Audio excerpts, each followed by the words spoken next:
Good morning. Today is Thursday, March the 26th, and this is Microeconomics. It would occur to me that if you're looking for another place to live, that necessitates in most cases a roommate.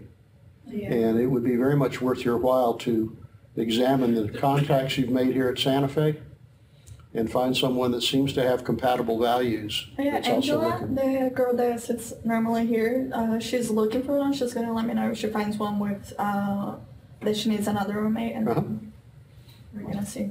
Good. Yeah, choice of roommates can be a real problem for your academic career. Oh, yeah. A lousy career, a lousy roommate, you'll find yourself worried about it all the time. People breaking into your room, your roommate didn't pay her share of the rent, and suddenly your mind's off on that all the time, and you're not doing very well on your studies. So a very important choice.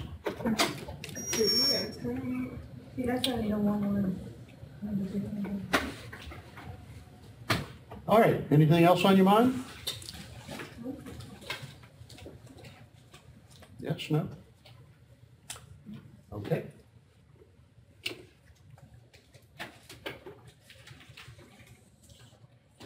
Still in the realm of perfect competition,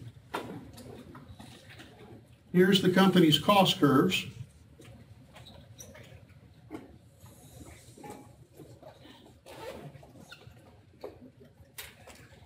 What are these two marks I'm making right now? The lowest point of the average total cost and the lowest point of the average variable cost curves. Why am I marking those points? Because that's where the marginal cost curve is going to go through. Good. So this is the costs of the business, okay? And in fact, if it's perfect competition, all businesses have the same costs. That's our assumption. Here's my question. Show me on this graph, and you will have to draw a line to do it, where this firm would be in long-run equilibrium. Where would long-run, or what would long-run equilibrium look like in this graph?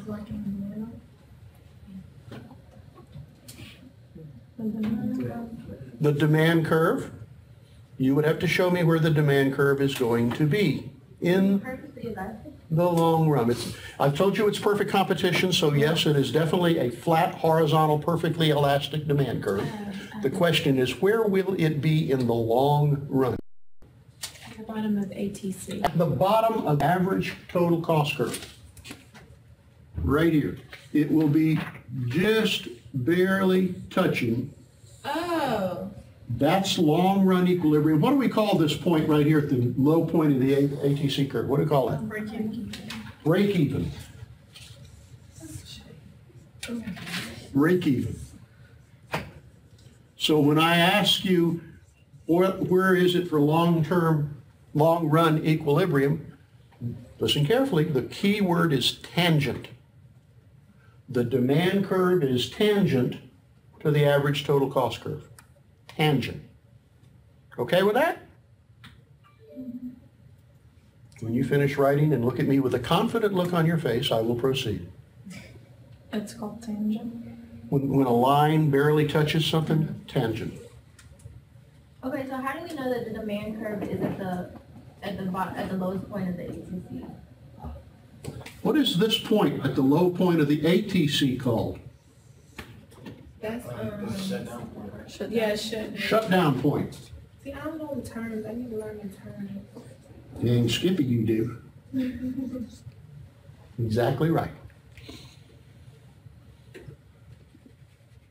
Let's stay with the long-run equilibrium for a minute, and let me ask you a couple of questions about it.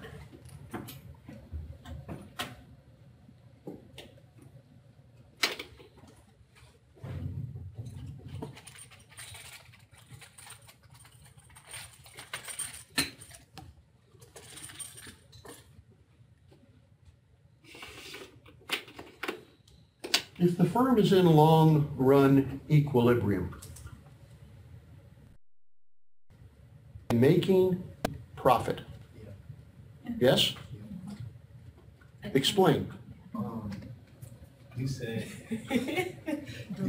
even, all right, you said even, I don't know how to put it. I know they're making profit because, how can I put it? He What's doesn't the know how to term? articulate himself. Yeah, I don't know how to put it. But you said even if it's just a small amount, it still shows on paper or whatever it may be that they made. Very good. So Not like the summer scenario you gave, like during the summer. It's, We didn't use exactly Economic, that. and what's the other word? Economic and accounting profit. What's So the they're making difference? accounting profit. Perfect. They're making an accounting profit because they're covering all their costs, right? Their price just reaches their average cost curve. They're covering all their costs, and one of their costs is a normal accounting profit. So yes, they are making profit, but it's an accounting profit. Okay so far? Are they making any economic profit? No. Oh, no. No. When you cover only your costs in economics, you cover only your costs, break even, you're making an accounting profit, but no economic profit. Aha. Bingo. What would have to happen for them to make an economic profit? average total cost have to be underneath. The ATC would have to be below the demand curve, or since the ATC is kind of fixed, what else could happen? They can break the price. The demand curve, the price, would have to be higher. Okay? So if the demand curve were up here, demand prime, where's alpha for the new demand curve? That right there. Where it intersects marginal cost, right? Because anytime demand is horizontal, it's also marginal revenue. Alpha is where marginal revenue equal marginal cost, and that tells you the best quantity to produce. Are they making an economic profit at the new demand curve? Yeah. How do you know? Because their ATC is lower than Good. the alpha. I'm going to say it the other way, but the same thing. Their price is higher than their average total cost. That much is profit per unit. You with me on that, okay? Okay. What would happen if the demand curve fell down here to D3? What's the first thing you got to find? New demand curve. New alpha. Where's the new alpha? Where the demand curve and the marginal cost. Exactly, where demand and marginal cost intersect. Here's alpha 3. How are they doing at alpha 3? More of a loss. Are they making any profit or taking a loss? Take no loss. They're taking a loss, aren't they? Because when we read, this is their price, but this is their cost per unit. They're losing money on every unit. They're losing money, they're taking a loss. Okay so far? Do they need to shut down or not? Not yet. Not yet. No. Not yet. Good answer. Not yet. Why not? Not yet. Because they're not to the lowest point on the ABC yet. Because this price is still higher than their variable cost. And as long as your price is higher than or equal to your variable cost, what happens? You keep operating Because in the long run. in the short run. You keep operating in the short run as long as you cover your variable costs. So could this be a short run equilibrium? Yes, sure. But what about in the long run? In the long run, you're going to go broke. You got to get out of business. But in the short run, you're okay. New demand curve. Price falls even further, all the way down here to D4. Where's alpha 4? Right there. Right there. What's going on at alpha 4? You're broke. You are out of business. You're broke. You're done. You're out of business. You need to shut the doors and go fishing. Right? Why? Tell me why. Because the alpha is lower than the point on the. Because your price, okay? Your price is lower than the shutdown point. When you get below the shutdown point, you shut down. What if your demand curve were just tangent right here? D4 prime prime X-ray X-ray. Here you are. What do you do there? You shut down or you stay open in the short run? Stay open in the short run because you're still covering your variable costs. Your price is the same as your variable cost. You can stay open in the short run. As soon as price falls anywhere below that, close the doors. How we doing? I get confused when like, I don't know how to just look at one at a time. Like I just start looking at all of them and then it just throws me off. Okay, can I erase this? Mhm. Let's try it this way.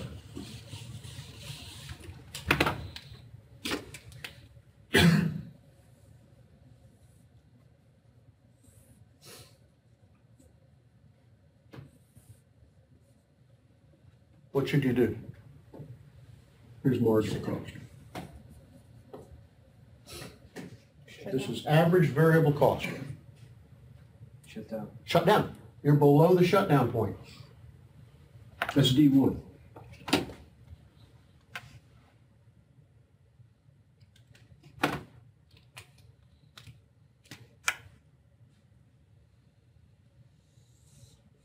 What should you do? Stay open, your pressure even. Stay open how long? In the short run. Why in the short run? Because here's alpha, right? Where marginal revenue equals marginal cost. This is how many you should produce. This is the price you're going to get. And your price is the same as your average variable cost. That's what that is, right? That means you're making just enough money to pay your variable costs. So you can stay open for a while, for the short run. If your price goes below that, shut down. But then we have to throw the average total cost curve in up here. If you operate here, how are you doing? No. You're covering your variable costs. What are you not covering? Economic. You're not covering your fixed costs. Remember that? Yeah. Average total cost, okay? That's fixed costs plus variable costs. Right here, you covered your variable costs, okay, but not your fixed costs. Fixed costs are average total cost minus average variable cost, average fixed cost. So look at this.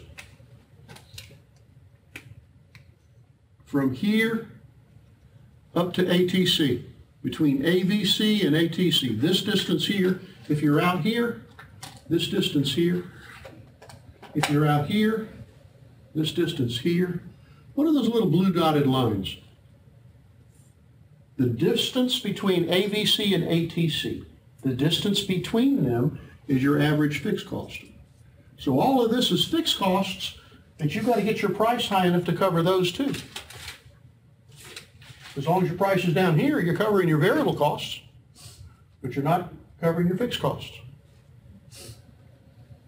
Let me draw that again. I erase the board yet?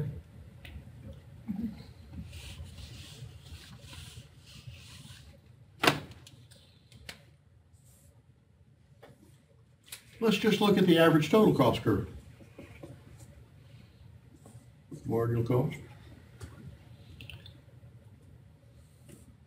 Demand curve. How are we doing? No. Where's alpha? Alpha's right here.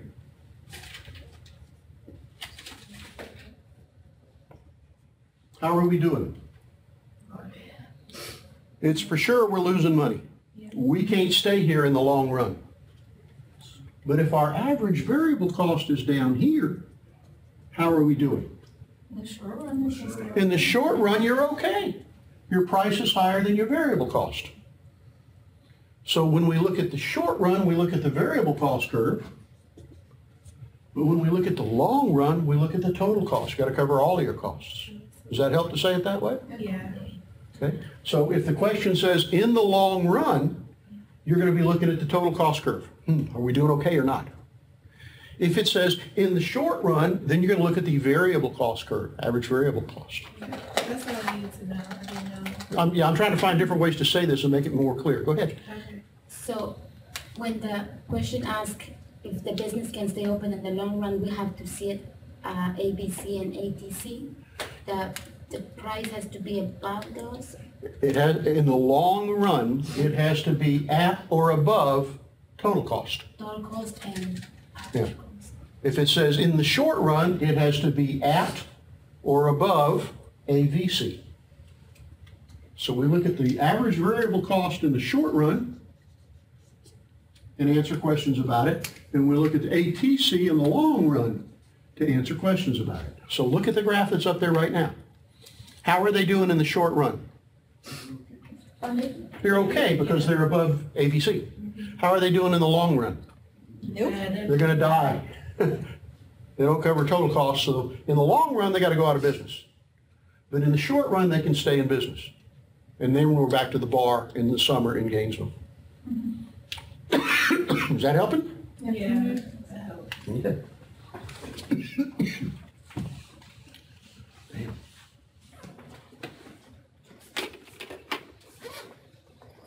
Don't even take notes on this thing, okay? Just watch.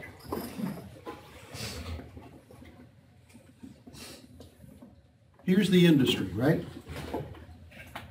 There are 700 sellers and there are 32,000 consumers.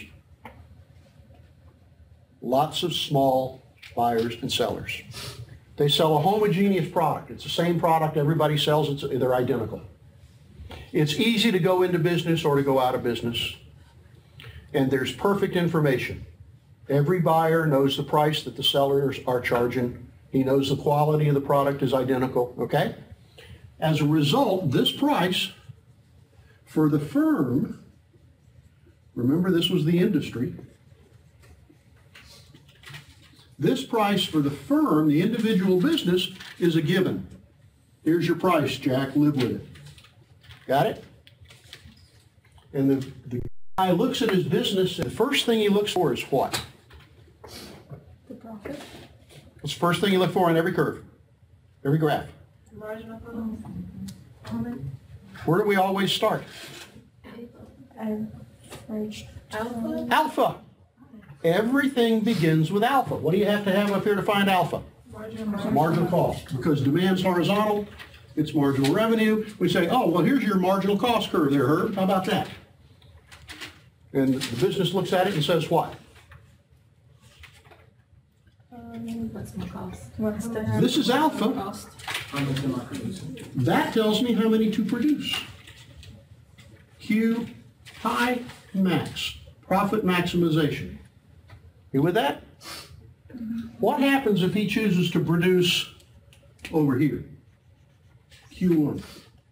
He's not getting as much. Under. He's not what? He's not maximizing profit. Okay, and how would we phrase that the way we've done it in this class?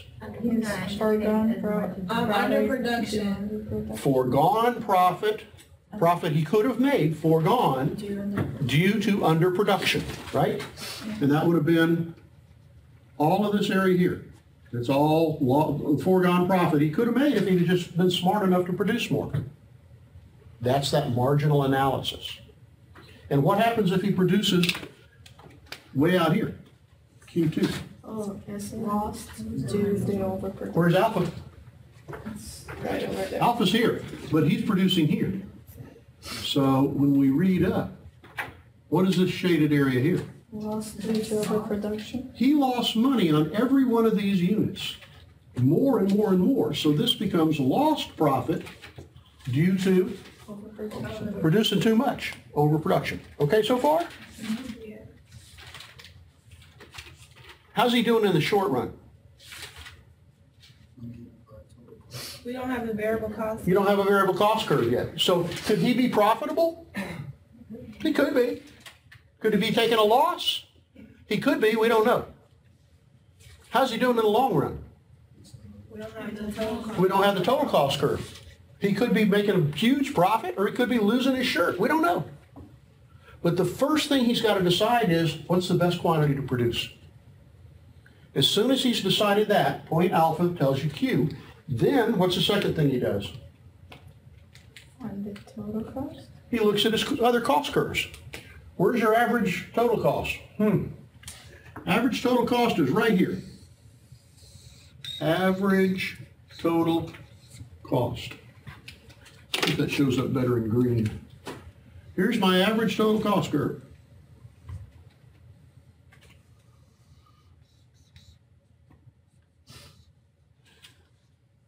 How's he doing? How do you know he's doing good? Because alpha is above. His price is, It's lower than the price. Average. At alpha, this is his price. That's his quantity, so this is his average cost. I didn't draw this very well, but what I'm saying is his average cost is less than his price. Is he making a profit? Yes. Is he making an economic profit? Yes. Yes, when price is more than average cost, that's economic profit. What's another way to describe economic profit? When business It's like it's above when you have a total profit cost. after you paid for it.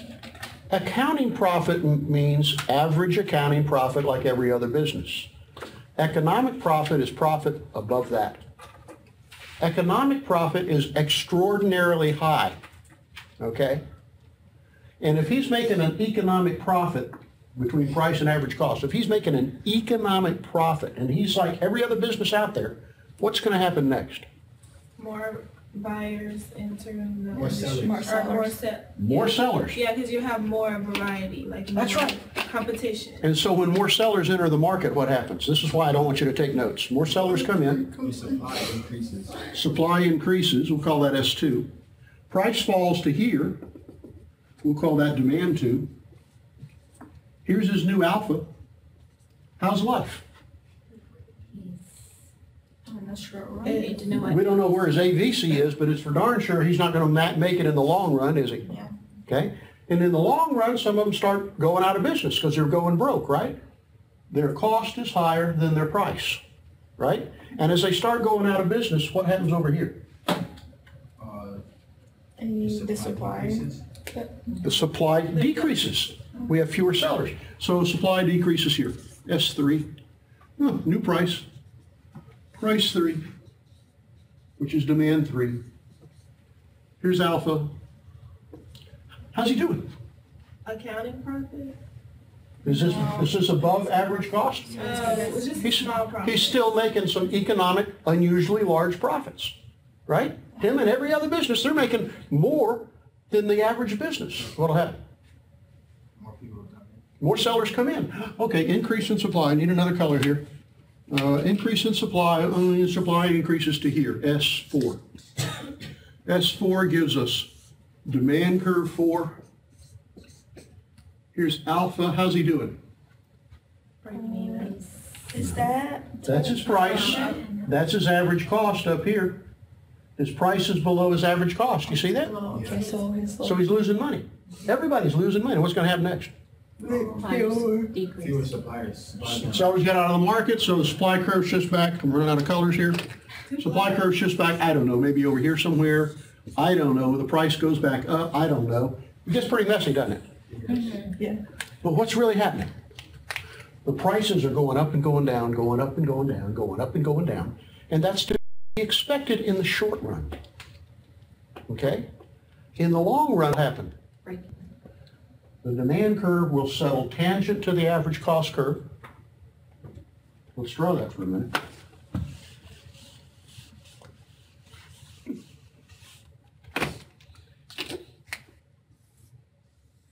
In the long run, the demand curve will be tangent, come on, make it touch, tangent to the average total cost curve. And marginal cost goes through there. This becomes alpha. Alpha is also the break-even point. How much profit is he making? None. Just enough to stay in business. What kind of profit we call that? Accounting. You said it very well. Just enough profit to stay in business. Not so much profit that you attract more competition. That would be economic profit. Just enough to stay, and not losing money. Breaking even. Okay? So it's a tricky question. How much profit is he making here? It's accounting profit. He is making zero economic profit, but he is making an accounting profit, a normal profit. Okay? And so in the long run, he doesn't need to go out of business, but nobody else is going to come into business and compete because there's no super high profits out there. You getting there with me okay now? Yeah. What kind of star would do like that? Like stay in business? Well, again, remember perfect competition is the theoretical extreme. Some businesses get sort of close to it, but there's never perfect competition We'll never see exactly that. So when we get into the next model, monopolistic competition, very similar, but much more realistic. Okay? How we doing? Good. Go back over those quizzes on perfect competition again and again. Now, here's where we change it, okay? Go into monopolistic competition. We'll just do it quickly today, and we'll do it in more depth on Tuesday.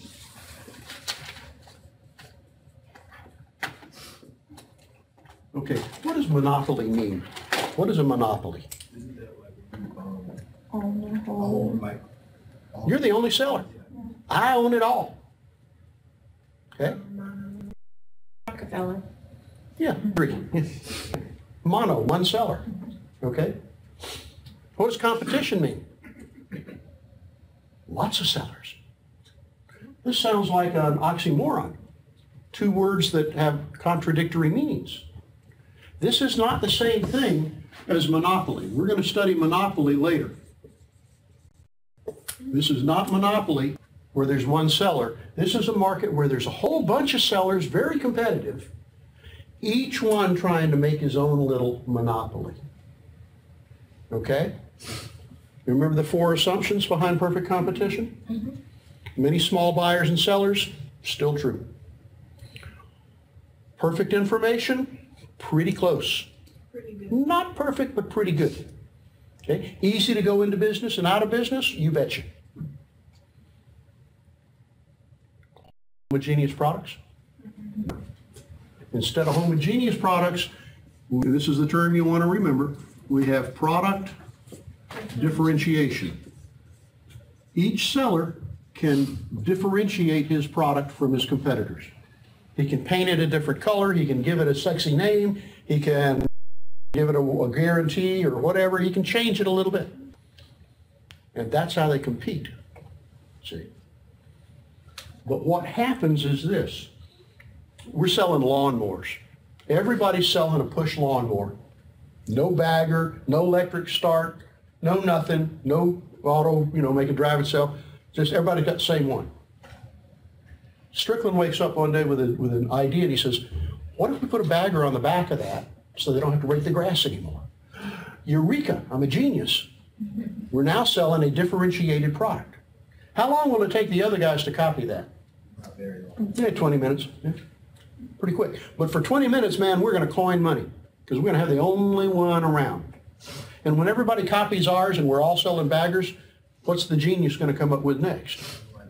Let's put an electric start on this, buddy. Huh? Whoa, we got all these customers coming in saying, now here that electric start is just the best thing since canned beer. And so we sell the hell out of lawnmowers with electric start for how long? 20 minutes. 20 minutes. But in those 20 minutes, we make a lot of money. And then the competition comes in again. But that's kind of what happens in monopolistic competition. It's kind of what happens in businesses. They're constantly trying to outdo their competitors and differentiate themselves. So sometimes it's in the products or the services they offer. Sometimes it's in their advertising. Sometimes it's just in their location. Okay? So here's what happens, though. For that 20 minutes, when we had the only bagger on a lawnmower, we got to set the price because nobody else had that. When we get to set the price, the demand curve is no longer a horizontal line.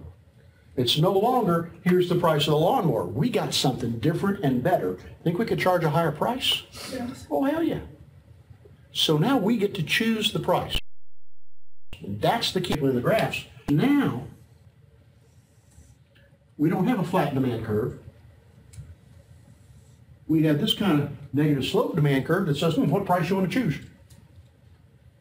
We are no longer a price taker, we are a price maker. And so now instead of choosing how many to produce, that's what the perfect competitor did, now we choose what price to charge. But we figure that out still using alpha, which means we need to know what up here? Margin. We need to know the marginal revenue curve and the marginal cost curve. Well, When the demand curve becomes negatively sloped, it's no longer the marginal revenue curve. Marginal revenue curve is a whole different curve now. But here's how you draw it. Well, assuming it's a straight line, they're going to come out of the same place. Let's say that the intercept down here was 200 units. That's where the demand curve slopes through. You go out halfway, 100 units, and you start at the same point and draw your line all the way down to there. That's your marginal revenue curve, but it also goes into negative numbers. We'll show you why that is later, but not a big deal. So it can go from like 100 to like negative. Oh yeah, you can get down here. Marginal revenue could be negative $60, negative $6,000. Would you want to be selling something with negative marginal revenue? Every time you sell it, you lose money? That'd be stupid. Technical term. Stupid. So here's what happens. Well, we're on that point just for a minute. When I say, what's the marginal revenue of unit number 50? How would you read that on the graph? Oh, for this one, the marginal revenue, it's $22, and it's positive, right?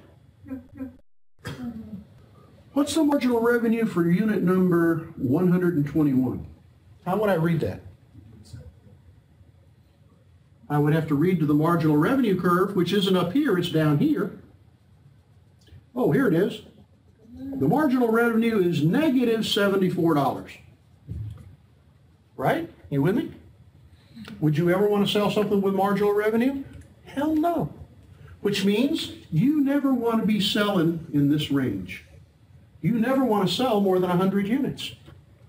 Because when you sell number 101, it's got negative extra revenue. It's going to cost you money. You see what I'm saying? Now go back to the last test and tell me what this point is.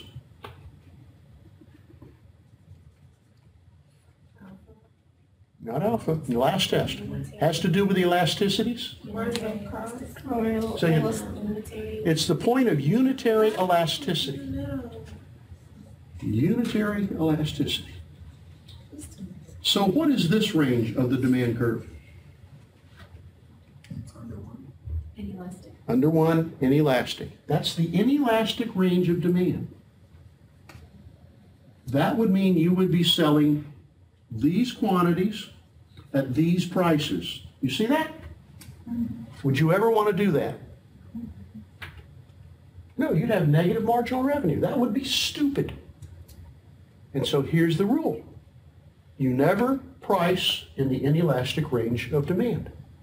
Never set your price down in here, because you'll be losing money on that last unit or units you sold. Okay so far? We'll come back to that. But you never rate in the inelastic range of demand. You want to push your price up so that you're up in positive marginal revenues. Is that where most businesses fail? Because they're thinking, hey, someone has to have this item, I'm going to set the price. Most businesses get in trouble because they underprice. They set their price real low and they have a lot of sales, and they don't recognize that if you just raised your price from here up to here, as you raise your price, what happens to your revenues? It goes up too. You can raise your price, bring in more money, and work less. Sell fewer products, work fewer hours. You remember the surveyor? Charging $30 an hour and working himself to death? What did he do? He raised his price, and his revenues went up, and he made just as much money for half as much work. He was down in here. Most businesses are afraid to raise their price because they're afraid they'll run their customers off. And it's sometimes very difficult to convince them to do that. We had a heck of a time convincing that surveyor that he needed to raise his price. My partner and I in the taxidermy business every August would argue about this. She would want to raise the price from $325 to $408. I'd say, no, we're going to lose too much business that way. What was I saying? I was saying, well, we're somewhere up in here. You keep raising price, it starts costing you money. She was saying, I think we're down here. We're priced too low. We'll lose some business, but we'll make more money. Since she did all the work, I understand her argument. If we did less business and made more money, she wouldn't have to work as hard. All right. One last graph. Monopolistic competition. Negative slope demand, marginal revenue,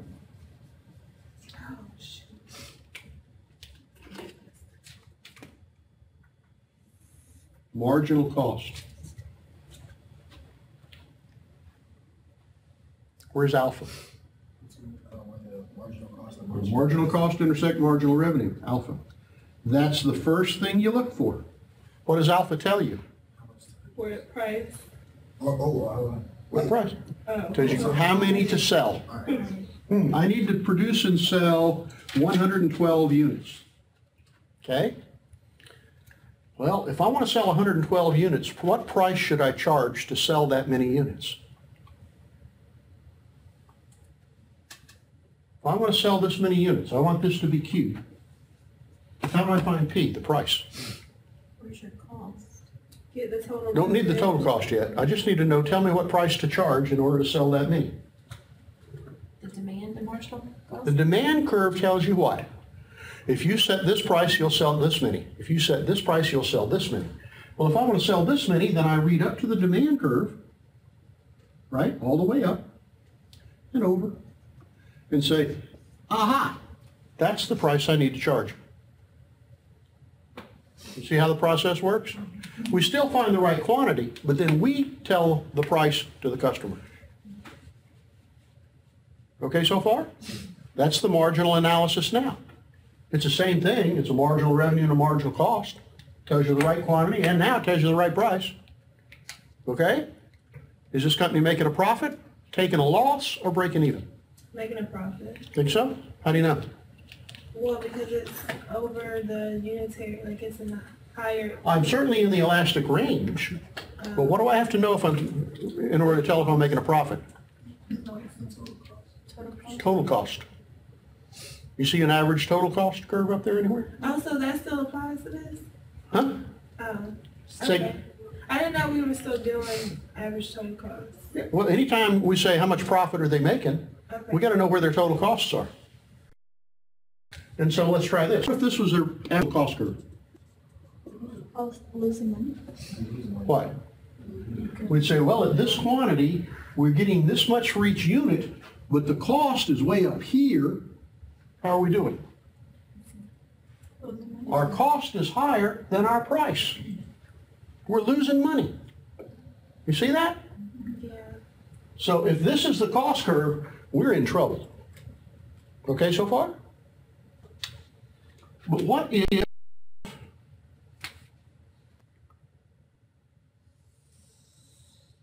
that's the average total cost curve?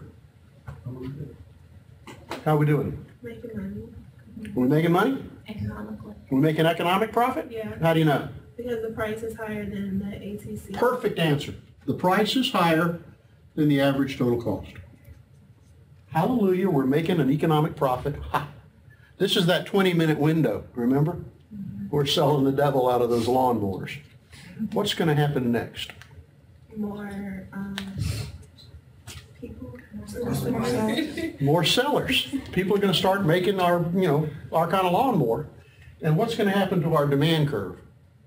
It's going to go down. We're going to lose some of our buyers when they go to the other businesses, and it's going to move in like this. Okay, so instead of the demand curve going up and down, the demand curve is going to go in and out, decrease and increase. If the demand, this is really messy, but if the demand curve came up over here, it would be below average cost, wouldn't it? We'd all be losing money. So we reinvent something new and we get more buyers, and it comes up here, and we're making a ton of money. Then everybody copies it, we lose our market, goes back down here. It's the same idea. The demand curve keeps shifting as we make profit and attract competition, or as we take losses and people get out of business. It's that constant messy shift of demand. Where do you suppose it goes in the long run? It's the last point for today. If this is, let me erase this.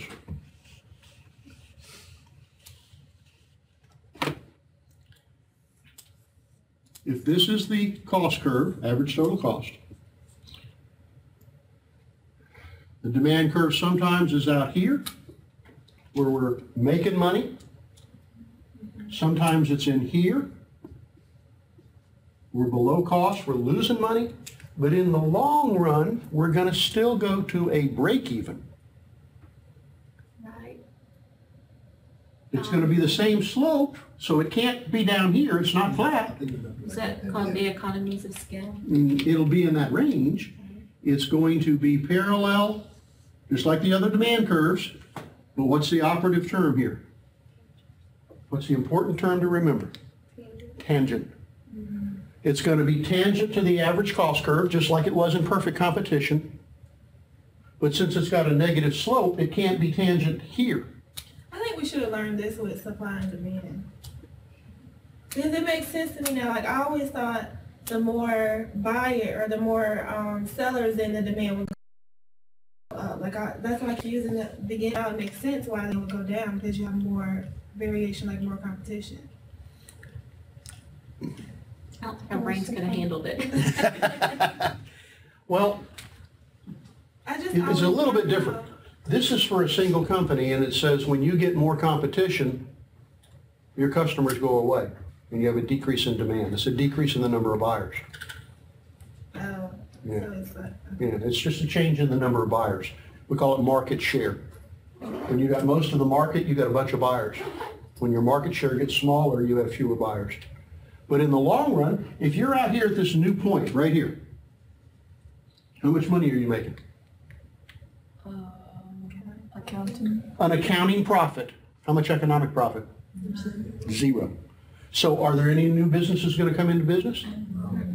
Are there any businesses that need to go out of business? Because they're making enough profit to stay in business, but not to attract more competition. This is so much like this in perfect competition, except the demand curve is a negative slope. That's how they're so similar. Told you in the beginning, if you can understand perfect competition, everything else is just a slight variation from that. Okay? Do me a favor, watch the videos on monopolistic competition. We'll go through and kick it around again pretty hard next time. And we're in good shape. Okay? Have a good weekend. Bye.